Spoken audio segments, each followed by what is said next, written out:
ito yung naging resulta kahit mabagal. After 4 days, 4 days guys ginawa ko, hindi kasama doon yung, hindi ko kinount doon yung pagdating namin. Kinount ko nung Wednesday. So, Wednesday, Thursday, Friday, Saturday. So, Saturday ngayon. So, ito yung result. Nagkasakit ako.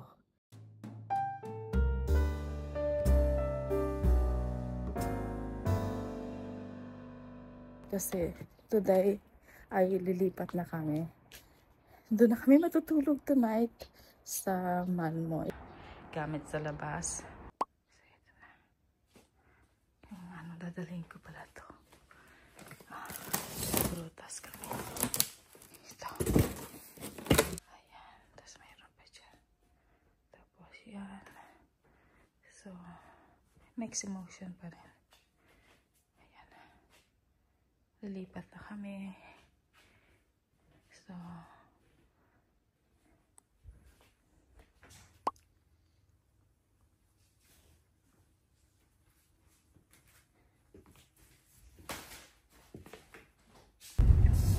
ayan.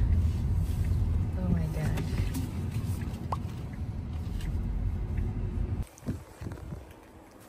Nandito na kami guys. Kunin ko lang ito. We're here. Ito yung bahay namin guys. Ito yung pinto.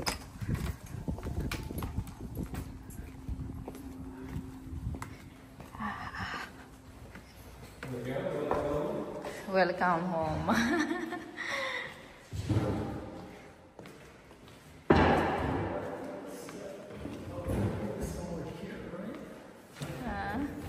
Oh my gosh, we're excited. Ayan, tapos dito ko ilalagay yung mga wine glasses.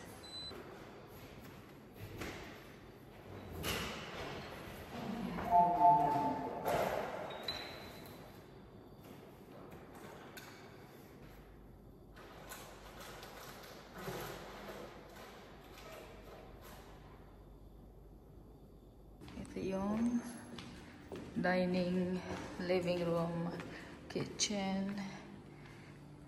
Ayan. Ito guys. Ayan. Ang ganda, diba? Ayan. Binubuhat na yung mga gamit. Tapos nilalagay kung saan talaga.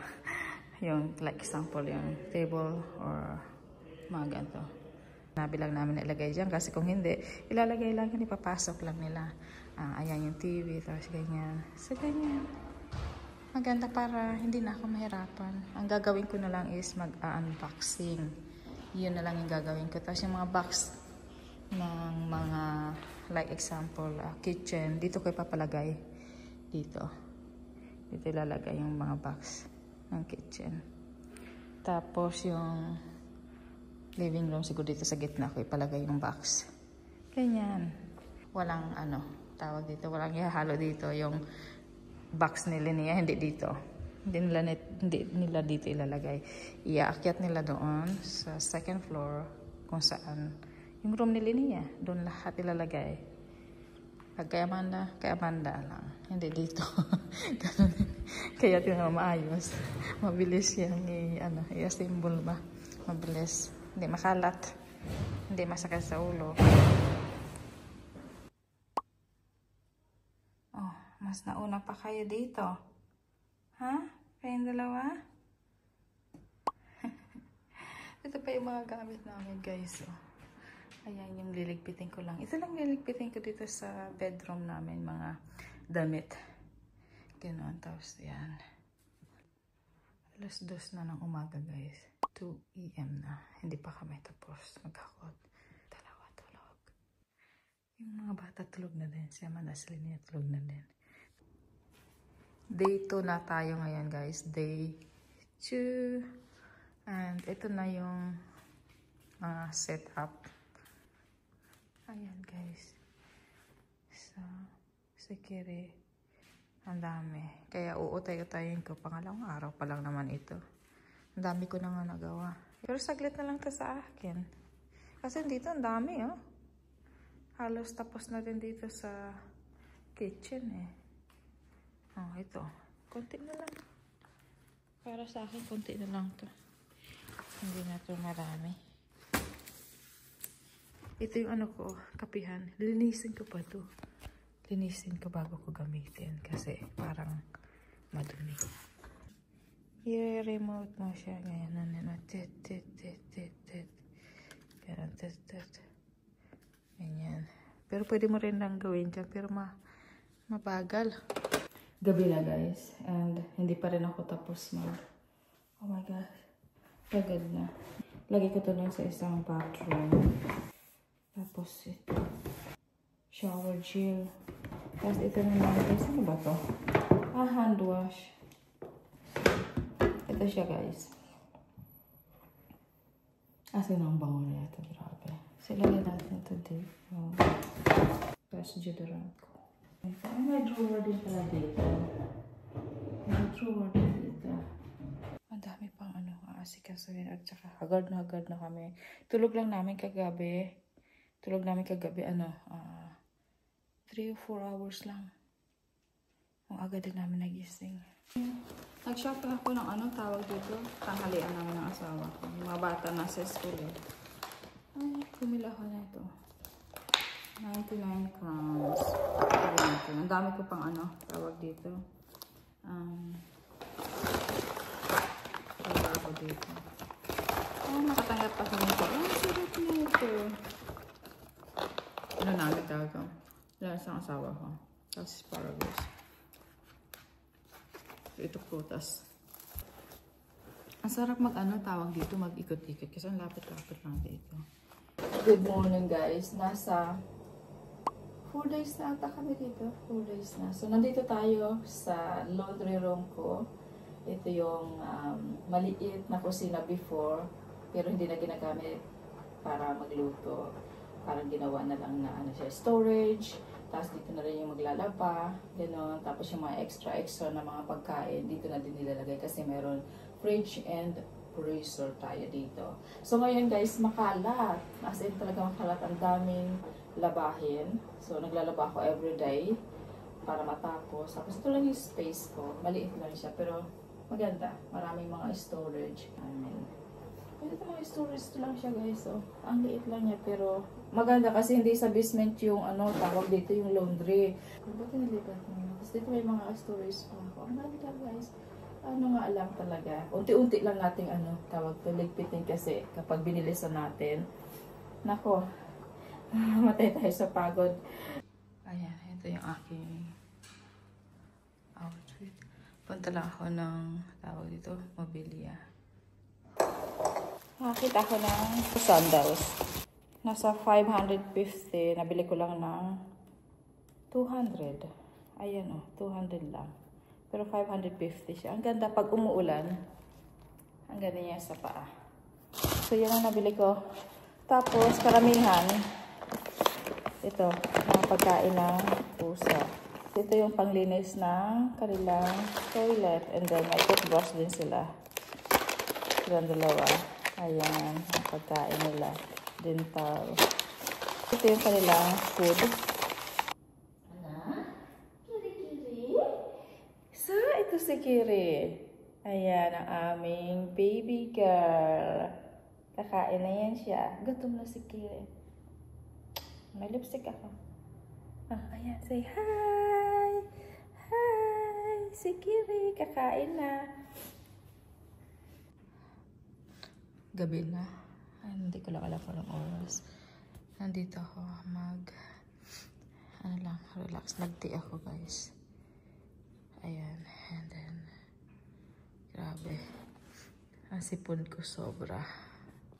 Gabi na, guys. As in, madilim na siya. Ayan. And narinig yung boses ko. Iba na yung boses ko kasi nga, sinisipon pa ako. And nagbabahin ako na nagbabahin. And then, pagdating ng gabi, mga siguro alas 6 mga ganon before mga alas 6 I think yun na para na akong lalamigin pagod, nangihina ganon siguro sa overtired din diba sa paglilipat guys, hindi madali. As in, hindi talaga siya madali kasi ang dami mong tawag to, asikasuhin, and lahat ng gamit mo naka-boxes, and pag need mo wala. Kaya inano ko talaga, inaraw-araw ko kahit mabagal lang, and ito yung naging resulta kahit mabagal. After 4 days guys ginawa ko, hindi kasama doon yung, hindi ko kinount doon yung pagdating namin, kinount ko nung Wednesday. So, Wednesday, Thursday, Friday, Saturday. So, Saturday ngayon. So, ito yung result. Nagkasakit ako. Kaya, sabi ng asawa ko, sabi niya, mag-relax ka today ngayong Saturday. Huwag kang gagalaw, huwag kang mag-asikaso. Just take it easy. No cleaning, no moving, no carrying, mga ganun ba. Kasi ang hirap mga boxes guys, i-carry mo. Tapos may baba pa, may basement.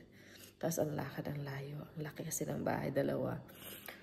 So, yun. Ito yung result. Yung asawa ko nasa Spain. Siya flight. Today, Saturday ng umaga. Ito yung result.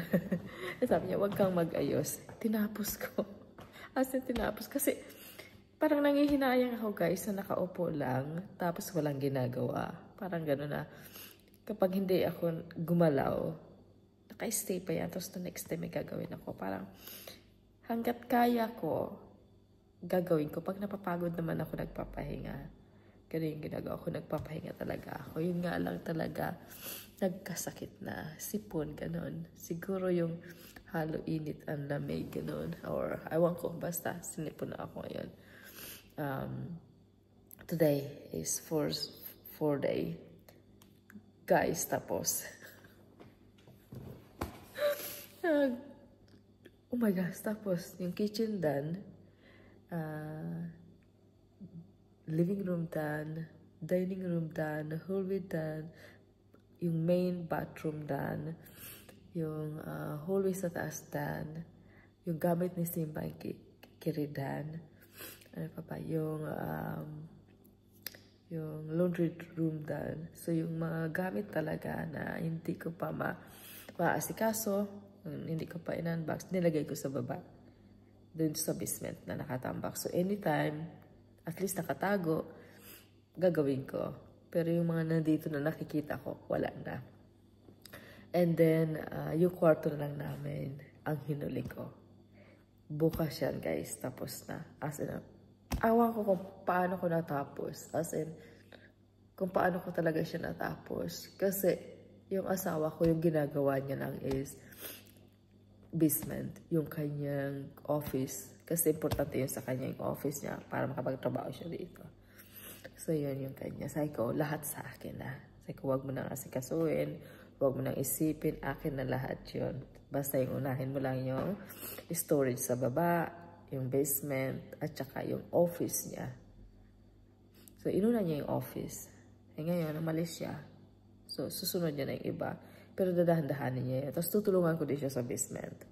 Yung ililigpit, tapos magtatapon ng mga basura. Kasi doon ko nilagay yung mga plastic, yung mga papel na binalot sa mga, yung mga babasagin.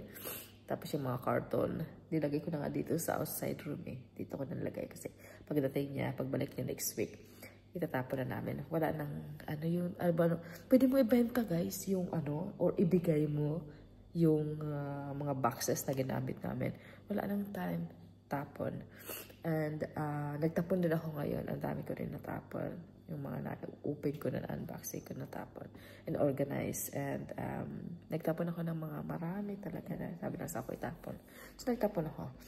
So guys, thank you so much. Thank you sa panonood. Ang haba ng video na to, but gusto ko lang i-share sa inyo. Gusto ko lang ipakita sa inyo yung bahay or paano ako nagpa-process. Pero hindi ko na pinakita sa inyo guys yung nag-unboxing ako kasi as in super pagod ako and minsan lobat yung phone ko, hindi ko makita yung phone ko.